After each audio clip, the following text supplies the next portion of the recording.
মামা তোমার দেওয়া সেই ফুলটির ঘ্রাণ নিয়েছি মামা। ফুলটির ঘ্রাণ নেওয়ার পর আমাদের সারা অঙ্গ জ্বলে যায় মামা। তোকে তো পূর্বেই বলেছি ভাগ্নি, ভুল করে যান, ফুলের স্বরূপ নিক্ষেপ করিস না রে ভাগ্নি। মামা হ্যাঁ ভাগ্নি। মামা কোনো কি একটি উপায় নেই? এই উপায় থাকলে আমায় বলুন, আমার যে অঙ্গ জ্বলে যায় মামা। ভাগ্নি একটু উপায় আছে ভাগ্নি। ওই তো দেখা যাচ্ছে একটি কালীর সাগর, ওই সাগরে যে এক এক করে চাল চারটি ডুব দিয়ে পারলেই তোর অঙ্গ জ্বালা ভালো হবে।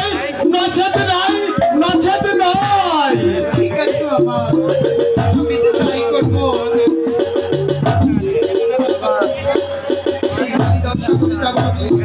কালীদর্শনে গিয়ে এক এক করে চার চারটি ডুব দিয়ে আমার অঙ্গ আমি ফিরে দেবো ভগবান। তুমি আমার সহায় থেকো ভগবান, তুমি আমার সহায় থেকো। কি